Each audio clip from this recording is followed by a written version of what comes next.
Hello and welcome to Focus Nigeria Interviews. My name is NaijaPundit. Today we have a special edition of the show and we will be celebrating 52 years of Nigeria's independence. To help us celebrate this wonderful occasion, we have a wonderful guest on the show. He's Nigeria's foremost political economist, he's an academic, and was a presidential candidate in Nigeria's 2011 elections. It's with great pleasure that I welcome Dr. Patrick Utomi. Thank you very much for joining us. Great pleasure. Congratulations, Doc. Well done. Yes, thank you very much. Good evening, my people. I salute you now. Ekale, ndewunu, senunku, mokomo, upondave. Impressed. You are a true Nigerian. Wonderful. Definitely. That was Wonderful. brilliant. I couldn't have done it any better. Because this is a special edition, I have a co-host with me today, and I'm so thrilled to be hosting the show with him today. He's as famous for his good looks as he is for his football. Ambassador John Fashioning, thank you so much for hosting. And good evening, Doctor. It's a great pleasure to be here in your company. Okay, so I'm just going to start off. First off, let me wish everyone a happy independence. Happy independence. So Same to you indeed. How did you celebrate Nigeria's independence? Spent it reflecting on the possibilities of Nigeria. I think that in spite of all of the challenges that we see around, the future is so bright, we're going to need to buy sunglasses, all of us. Oh, wonderful. That's encouraging. Very encouraging. Dr. Utomi, I'm just going to come straight to you now. You are an intellectual and you are a very vocal one at that. If you had the opportunity to address 150 million Nigerians, what would you be telling them right now?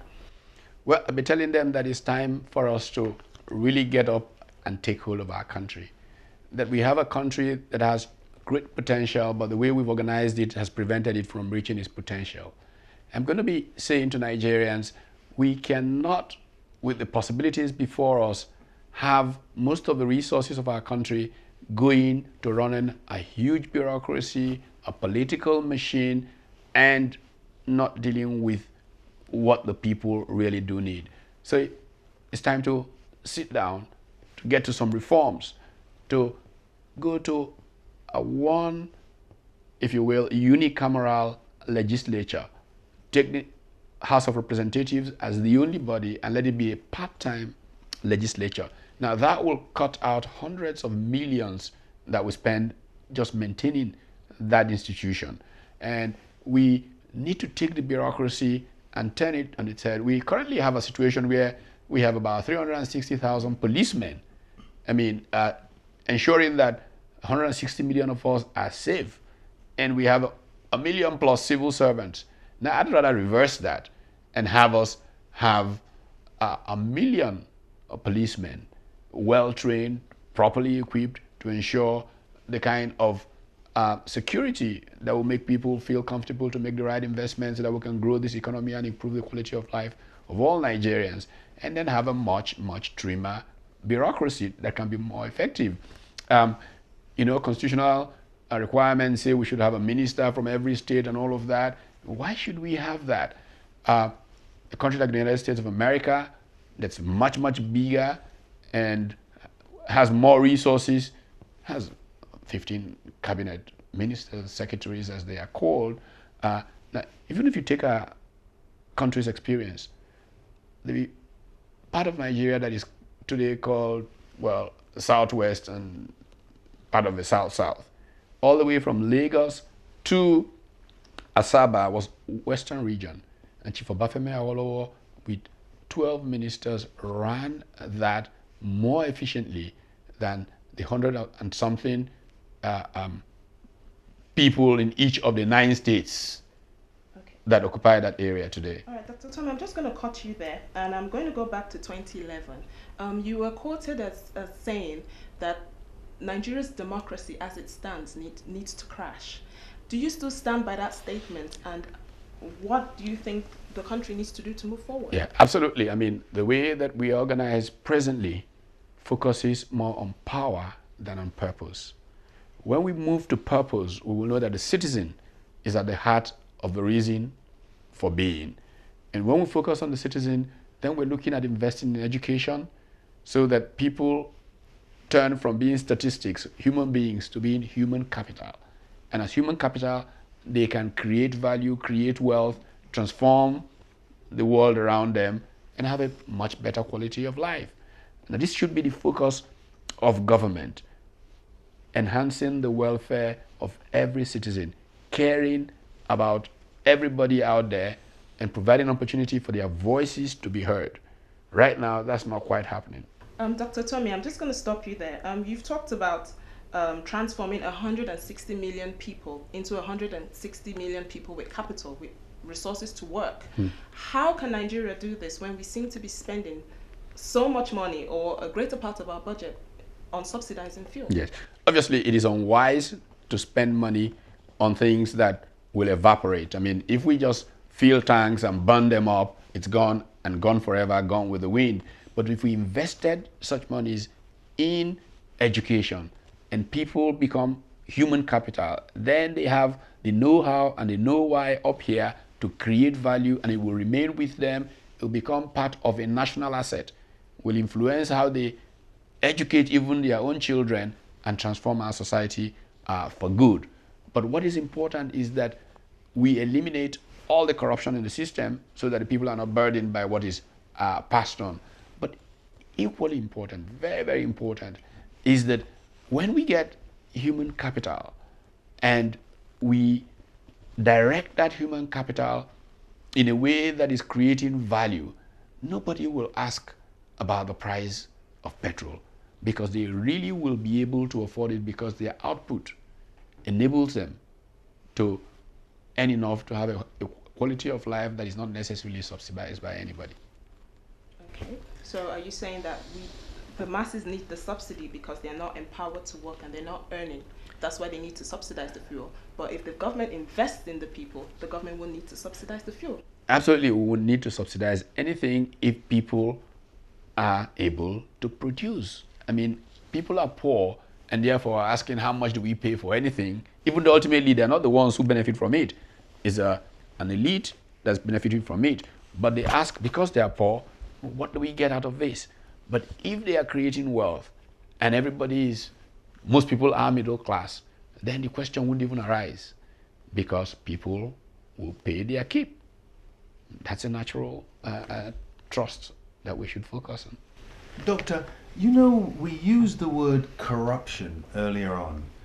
You said that it would be something which is possible to eliminate. Do you really think it's feasible to be able to eliminate corruption? Or is it just part of Nigeria? No, it's not part of Nigeria, but everywhere you have human beings. Unless you have a number of things in place, that tendency will occur. I've seen societies where those tendencies have been reduced or almost eliminated completely by a number of things being done right. For example, Hong Kong police was once notoriously corrupt. And today, it'd be almost impossible to find a policeman in Hong Kong taking bribe. So what do? First of all, you train them well, you pay them well, and then you bring down the force of the law on anybody who steps out of bounds. And people know the consequence. People behave in a particular manner because they look at consequences. Why is it that you bring, and this happens all the time in Lagos, you see diplomats, driving afoul of the law, beating red lights. They wouldn't do it in their country. But because they know that consequence doesn't quite follow here, they do it here. Same way a Nigerian who is disrupting everything at the airport in Abuja or Lagos gets on a flight and arrives in London and behaves differently. They are responding to consequence. And human beings everywhere respond to consequence. So we've got to have the consequences there, and that's why you have institutions. The reason institutions exist is to put boundaries to human conduct. So we need to build our institutions. That's probably one of the most important things that we need to deal with, building our institutions. Dr. Utomi, I'm just going to draw your attention to Nigeria's Land Use Act, because how it runs right now in the country is that land seems to be conferred on the state and the federal government. And a lot of critics have said this is making land artificially expensive. Do you think that Nigeria's Land Use Act needs to be revised, needs to be changed? Well, it's clearly completely outdated and out of place for where Nigeria needs to go. If we want to grow this economy, if we want to develop our people as quickly as possible, what we need to do is improve access to land, and the Land Use Act will not make that happen. Many countries have had the experience of opening up vast territories. In some countries, they use terms like homesteading and all of that. And people can just go out and literally pitch themselves anywhere because nobody brought land to earth, It's out there and God just gave it to all. You lay claim on any and you get an official title to it, and you can immediately put it on some registry, and that you can use that to access loans and stuff like that, and you can grow very quickly. So I think that the Land Use Act has run its course, is not of much use today, is essentially a bureaucratic barrier for people to land. Null and void. Yes, let's on. just move on and go forward from there. It's not working.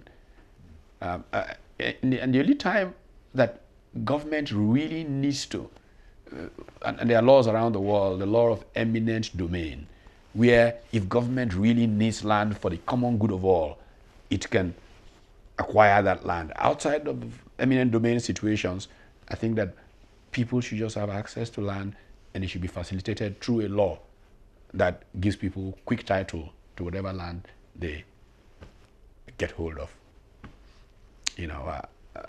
I can probably talk some about the history of how this happened in the United States of America and the legislation that made it work, but that's how the vast West of America was opened up, and we can do that here. So it's almost like a free-for-all, Doctor. Yeah, in an orderly manner of sorts. In an orderly manner. Yeah. Okay, Yes. yes.